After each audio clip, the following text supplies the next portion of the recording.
Her Majesty's personal crown jewels were an exquisite and illustrious collection, a reflection of a lifetime spent in service to her nation and the Commonwealth.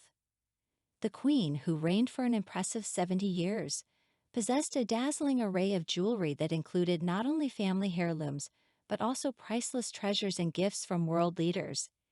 These jewels were not mere adornments, they often served as a subtle language of diplomacy, conveying unspoken messages to those who had the privilege of witnessing her regal presence. Brooches held a special place in the Queen's heart, as she carefully selected them to reflect the person, country, or organization she was interacting with during her royal duties.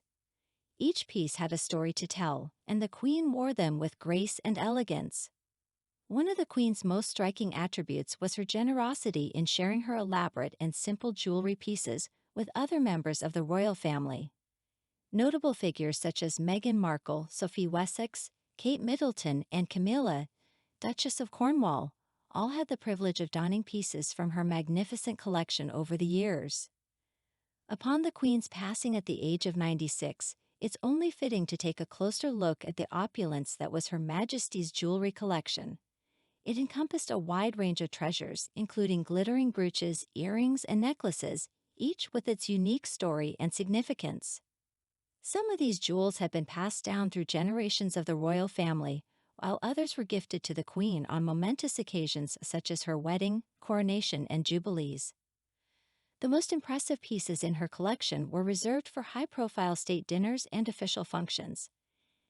However, for her daily life, the Queen had an affinity for simplicity, rarely seen without the 3 strings of pearls bestowed upon her by her grandfather. It's essential to distinguish between the royal collection, held in trust by the sovereign for successors and the nation, and the Queen's smaller private collection, which she could lend at her discretion for formal occasions and state visits.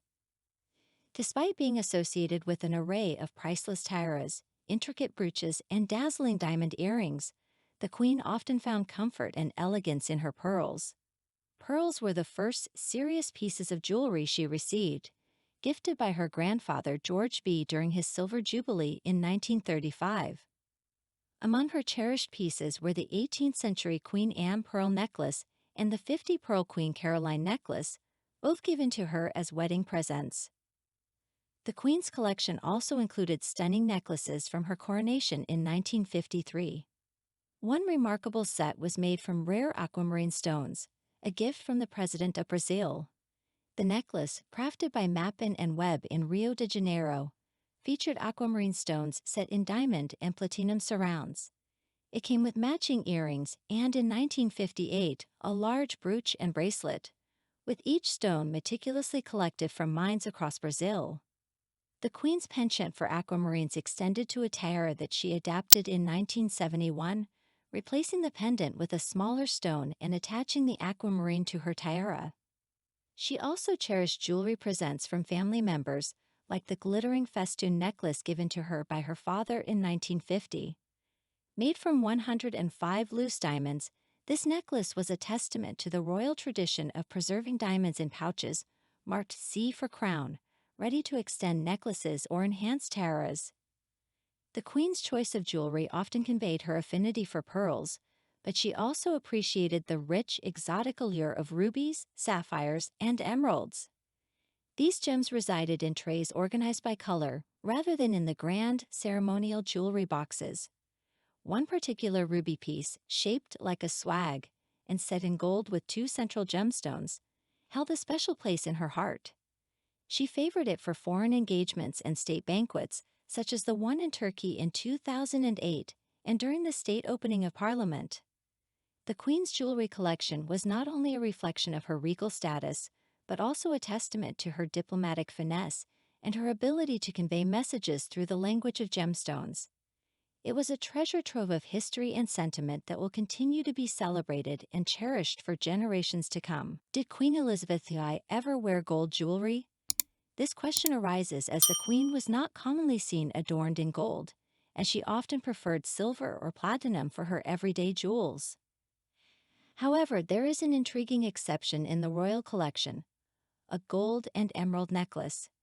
This necklace deviates from the typical royal regalia and presents a more pared-down look, resembling costume jewelry. The Queen was spotted wearing it to a film premiere in London in 2004, paired with matching emerald drop earrings arranged in a pretty bow shape. The intriguing aspect of this necklace is its enigmatic origin. The 18-stone chain's history remains unknown, and Queen Elizabeth II was not known to have worn it before or since that particular event. This suggests that it may have been a gift that did not entirely align with her taste. This unique necklace was given to Her Majesty as a wedding gift in November 1947. It comprises a long chain adorned with 38 diamonds, which had been reduced from the original 46, featuring a diamond-encrusted clasp.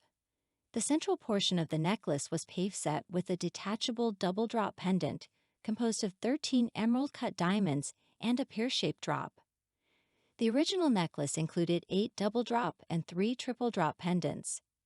Interestingly, Queen Elizabeth II was not the only one to have worn this remarkable necklace. In 2014, Kate Middleton borrowed this diamond stunner to attend a black-tie portrait gala at the National Portrait Gallery in London. It beautifully complemented her midnight blue Jenny Packham evening gown, which was intentionally understated to highlight the necklace's magnificence. Queen Elizabeth II's impeccable memory and attention to detail in her wardrobe choices have long been acknowledged. Journalist Sally Hughes, author of Our Rainbow Queen, emphasized the Queen's outstanding memory and meticulous approach to her clothing and jewelry. According to Hughes, the Queen does not make fashion mistakes or accidental choices. She thoughtfully considers and documents every aspect of her attire, including the sentimental value of her gifts and jewelry. Brooches held a special place in the Queen's collection, and it's believed that she possessed over 100 of them. To ensure that her brooches matched her outfits, her senior dresser and confidant, Angela Kelly, would present her with a selection of 3 brooches at a time on special trays that once belonged to Queen Mary. Among the diverse assortment of brooches, one notable piece was the spray of flowers brooch presented by the people and government of Australia during her coronation tour of 1954. She also frequently wore the Queen Mother's shell brooch, which was part of the late Queen Mother's jewelry collection and featured solid rows of diamonds with a single pearl cradled at the base, as well as strings of diamonds suspended underneath. One of the Queen's favorites was the Kensington bow brooch, a wedding gift from the residents of Kensington to her grandmother in 1893. It was valued at £450 at the time, which would be approximately £40,000 today. The brooch featured 2 rows of diamonds set in silver and gold, tied in a bow around a single large diamond, and it often served as a sash clasp or to secure remembrance poppies. Another distinctive piece in her collection was the Cullinan V brooch, known for its unusual and distinctive heart shape. This 18.8-carat diamond was one of 6 numbered stones cut from the Cullinan diamond, the world's largest diamond, and was a gift to Queen Mary from the people of South Africa in 1910. Speculation arose that the Queen may have used her brooches to convey messages. For instance, she wore a brooch given to her by President Obama when meeting President Trump during a visit in 2019. Furthermore, during her husband Prince Philip's hospitalization in 2021, the Queen paid tribute to him through her choice of brooches for public appearances. While Prince Philip was in the hospital, the Queen continued to hold him close to her heart. She wore the same 6-petal diamond flower brooch that she had worn when the couple announced their engagement in 1947 for a virtual engagement. During a video call with health leaders from Windsor Castle, she made a historic intervention in the coronavirus vaccination drive, urging people to get vaccinated. At Prince Philip's funeral on April 18, 2021, Queen Elizabeth II selected the diamond Richmond brooch, a gift inherited from the town of Richmond that had been presented to her grandmother, Queen Mary, in 1893 for her wedding to the future King George V. Several weeks later, as she visited the Royal Navy flagship HMS Queen Elizabeth, the Queen wore a brooch given to her by Prince Philip. This gesture paid tribute to her beloved husband, who had passed away on April 9, 2021 at the age of 99. Her Majesty paired the gold scarab brooch, featuring ruby and diamond embellishments, with a brick red military-style cashmere coat during her visit to Naval Base, Portsmouth. The scarab brooch was a gift from Prince Philip in 1966, further exemplifying the deep connection between the Queen and her late husband. Earrings have always been an essential part of Queen Elizabeth I's jewelry collection. The Queen's affinity for earrings began in earnest when she turned 21, receiving a multitude of dazzling jewels, many as gifts from her family members. Among these precious gifts were a pair of exquisite diamond chandelier earrings that had been bestowed upon her mother, Queen Elizabeth the Queen Mother, as a wedding present.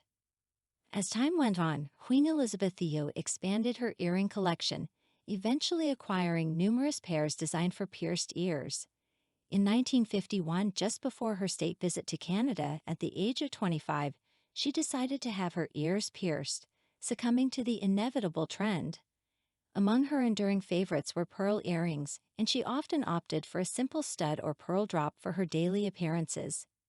For her everyday choices, the Queen frequently rotated between two nearly identical pairs of pearl earrings. The Queen Mary's button earrings, featuring a single pearl adorned with a small diamond on top, became her go-to for casual wear. On more formal daytime occasions like the Diamond Jubilee service or the Order of the Garter service, as well as for evening events, she opted for the Ladies of Devonshire earrings. These earrings were gifted to Princess Elizabeth as a wedding present by her grandmother, Queen Mary, in 1947. The Queen's collection also included the Bahrain pearl drop earrings, a wedding gift from the Kingdom of Bahrain in 1947. These elegant pieces were kept out of the public eye for many years, but have made more frequent appearances in recent times. Both Kate Middleton and the Countess of Wessex have had the privilege of wearing these pearl earrings, and they have become a symbol of the Queen's timeless style. Kate Middleton, known for her fondness for pearl earrings, has borrowed several sets of the Queen's jewelry, including the diamond and pearl earrings, last worn by the monarch in 1977. The Duchess wore these earrings during her visit to Canada in 2016 and again in Holland later that year. The Queen generously lent similar, albeit smaller, pairs to her granddaughters-in-law, exemplifying her willingness to share her cherished jewelry.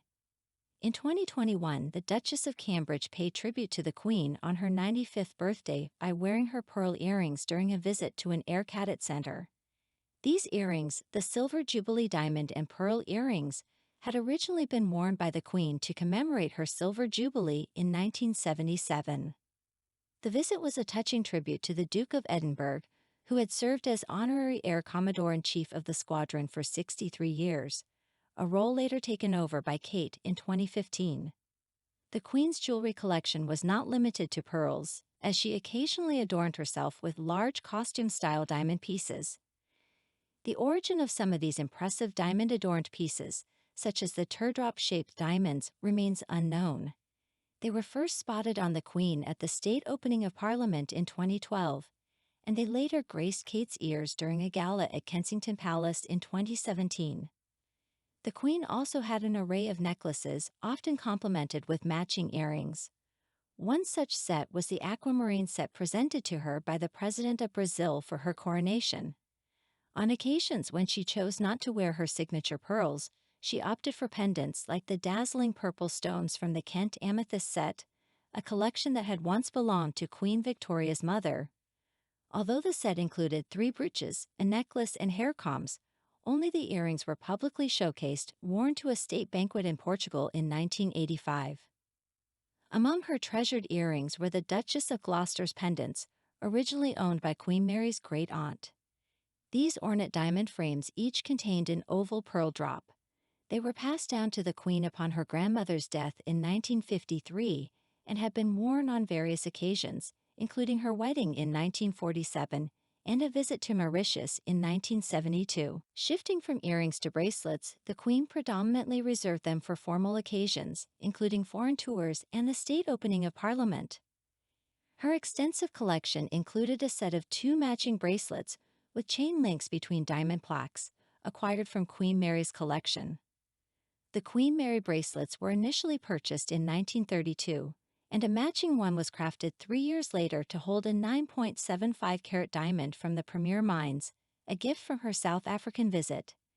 These bracelets were designed to combine into a choker, and the two sets were almost identical, with one having a larger plaque for the South African diamond. One of the sets she frequently wore was the sapphire set, which began with a mid-19th century necklace and earrings gifted to her by her father, King George VI, on her wedding day in 1947. This sapphire set featured a necklace with emerald-cut sapphires surrounded by diamonds and separated by individual diamonds, as well as a pair of earrings, each adorned with a large sapphire in a diamond cluster. Initially, the necklace had 18 sapphire clusters, but the Queen had it shortened in 1952. In 1959, the largest cluster was turned into a pendant that could hang on the necklace, complete with a pin for use as a brooch. The Queen also had a strong penchant for wearing a wristwatch, which became a staple of her daily attire alongside her pearls and her wedding and engagement rings. Her preferred timepiece was a gold watch she received during her 1951 visit to Canada. In the realm of rings, the Queen's collection was notably sparse. She rarely wore rings, with the exception of her wedding and engagement rings. Although she received a stunning square-cut diamond engagement ring with diamond-side stones set in platinum from Prince Philip, this ring was seldom seen as the Queen frequently wore gloves in public, a habit that continued in her later years. In fact, it was known that she was not particularly fond of showcasing her hands and preferred not to draw attention to them. When she did choose to forego gloves, she always wore her wedding and engagement rings. Prince Philip proposed to Princess Elizabeth with a simple and elegant 3-carat diamond solitaire ring, flanked on each side by 5 smaller diamonds, all set in platinum. The square-cut ring was set in platinum. Her wedding ring, on the other hand, was made from Welsh gold and had been gifted to her parents for their wedding in 1923. This Welsh gold had been used to create rings for the Queen Mother, Princess Margaret, Princess Anne, and Diana, Princess of Wales, before it was depleted.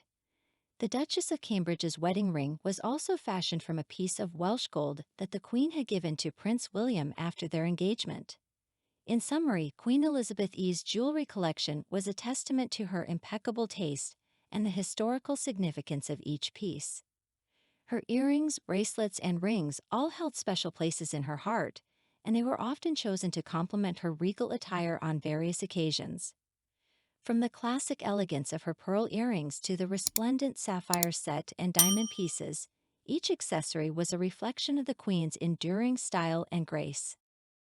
Dear friend, if you like everything new about the royal family and don't want to miss all the novelties, subscribe to our channel and like it. By doing so, you take part in our development. We work for you.